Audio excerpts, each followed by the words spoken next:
Hello friends, super magic રસોઈમાં મિત્રો હું આપનું સ્વાગત કરું છું. આજે હું ઇન્સ્ટન્ટ આપણે બટેટાની વેફર બાફવાની કે સૂકવવાની ઝંઝટ વગર વોશિંગ મશીનમાં ઇન્સ્ટન્ટ બની જાયને એનો વિડીયો હું તમારી સાથે શેર કરું છું. તમે આ વેફર આખું વર્ષ ગમે ત્યારે બનાવીને ખાઈ શકો છો.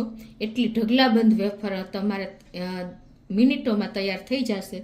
તો તમને ચોક્કસ આ વિડીયો ગમશે. ગમે તો લાઈક કરજો, શેર કરજો અને સબસ્ક્રાઈબ કરવાનું તો ભૂલતા જ નહીં. તો મિત્રો જો અત્યારે મેં આ 5 થી 6 બટેટા લીધા છે અને બટેટા પણ તમારે જો આવા એકદમ સફેદ અને આવા ઉપર ટપકી હોય ને એવા અને ભરાવદાર બટેટા વેફર માટેના લેવાના છે.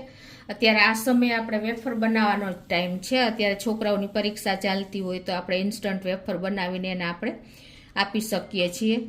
અને મિત્રો વેફરના બટેટા પણ સ્પેશિયલ જ આવે છે. એટલે તમે જો રૂટીન બટેટા લેશો ને તો તમારે વેફર કાળી બનશે.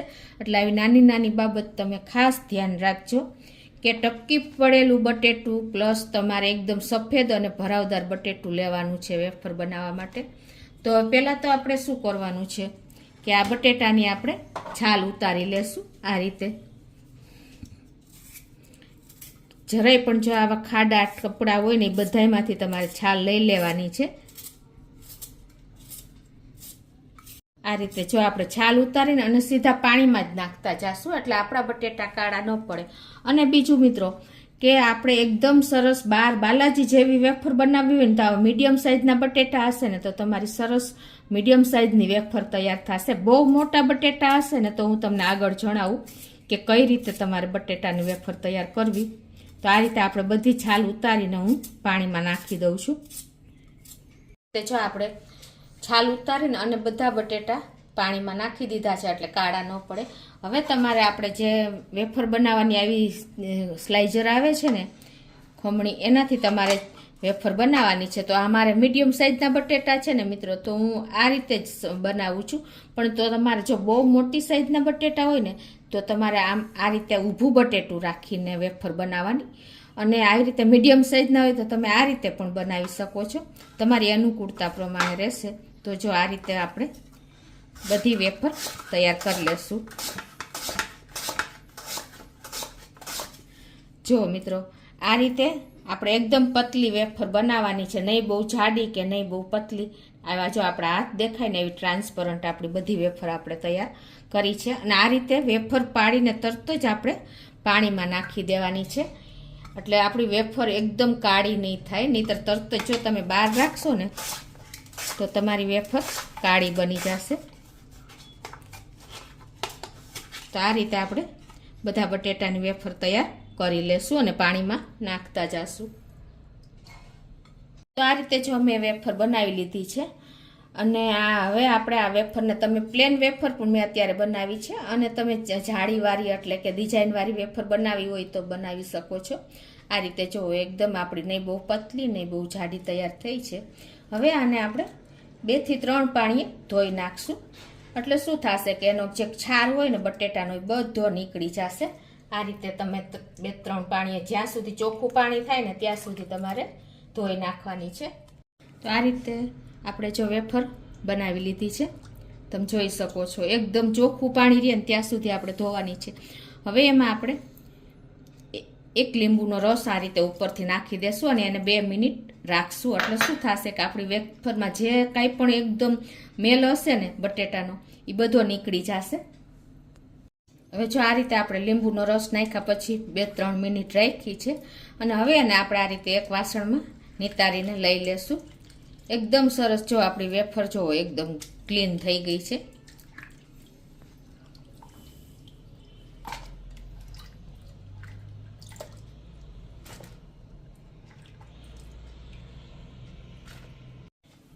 હવે મિત્રો આપણે આ વેફરને છે ને નથી તડકે સૂકવવાની કે નથી પંખા નીચે સૂકવવાની. એને આપણે ઇન્સ્ટન્ટ જ સૂકવવાની છે. એ પણ વોશિંગ મશીનમાં. તો હું તમને લાઈવ બતાવું અત્યારે. હવે વોશિંગ મશીનમાં સૂકવવા માટે આપણે કોઈ પણ જો કપડું કોટનનું કે દુપટ્ટો લઈ લેવાનો છે.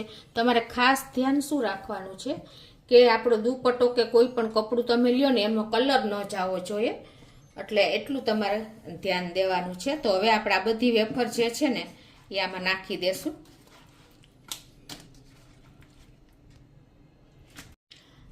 આ રીતે દુપટ્ટામાં નાખ્યા પછી આપણે જો ચારેય છેડા ભેગા કરીને અને એને આ રીતે તમારે ગાંઠ વાળી લેવાની છે. બહુ ટાઈટ નથી કરવાની, લૂઝ જ પોટલી કરવાની છે તૈયાર. આ રીતે તમારે જે છેડો લઈને અને આ રીતે તમે પોલી આપણે પોટલી રાખવાની છે. જો તમને ખ્યાલ આવી જતો હશે આ રીતે. હવે આને આપણે મશીનમાં મૂકી દેશું. હવે મિત્રો જો આપણે આ પોટલીને મશીનમાં નાખીને અને એને આપણે સ્ટાર્ટ કરીને મશીન સ્પિન આપણે જે કપડાં સ્પિન કરી છે ને એ સ્ટાર્ટ કરી દેવાનું છે. અને હવે આપણે આ રીતે જો સ્ટાર્ટ કરી દેશું. પાવરનું બટન કર્યા પછી સ્ટાર્ટનું બટન અને આપણે હવે એને ડ્રાય કરી લેશું.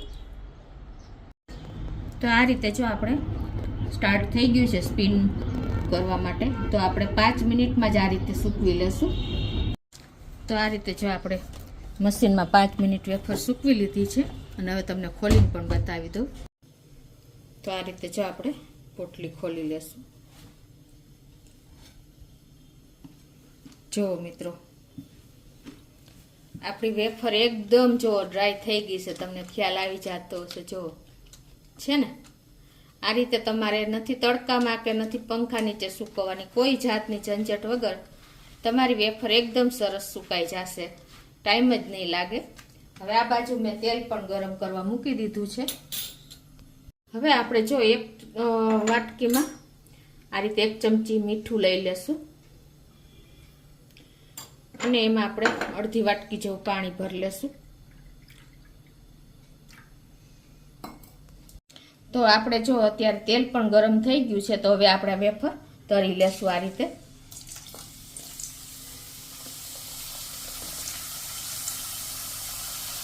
તમે જોઈ શકો છો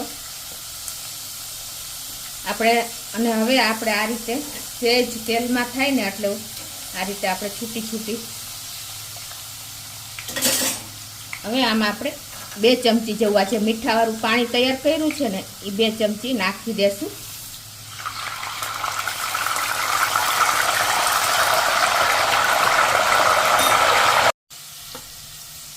હવે આ વેફર આપણે એકદમ ક્રન્ચી થાય ને ત્યાં સુધી તળવાની છે અને ગેસ ફૂલ ફ્લેમે જ આપણે આ વેફર તૈયાર કરવાની છે. તો આ રીતે આપણે તળી લેશું.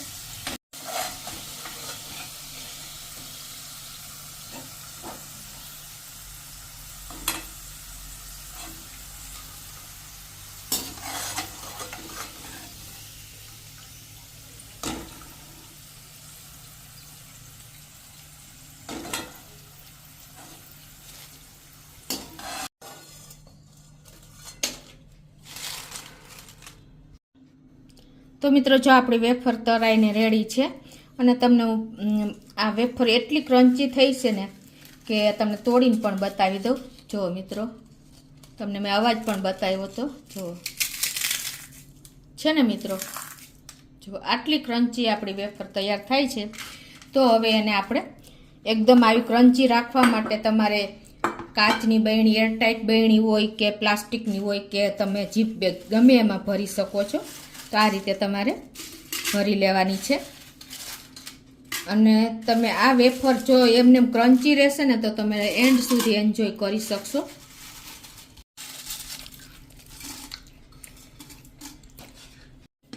તો આ રીતે આપણે જો બરણી એરટાઈટ હોય તો પેક કરીને અને તમે જો એકદમ સરસ આપણી વેફર ક્રન્ચી તૈયાર થઈ છે. તો તમે આ રીતે ઇન્સ્ટન્ટ ગમે ત્યારે મન થાય ને તો તમે આ રીતે આખું વર્ષ વેફર બનાવી શકો છો. વોશિંગ મશીનમાં ડ્રાય કરીને કોઈ પણ જાતની ઝંઝટ વગર સૂકવવાની બહાર કે પંખા નીચે. તો મિત્રો ચોક્કસ તમને આ મારો વિડીયો ઉપયોગી થશે. તમને ગમે તો લાઈક કરજો, શેર કરજો અને સબસ્ક્રાઈબ કરવાનું તો ભૂલતા જ નહીં.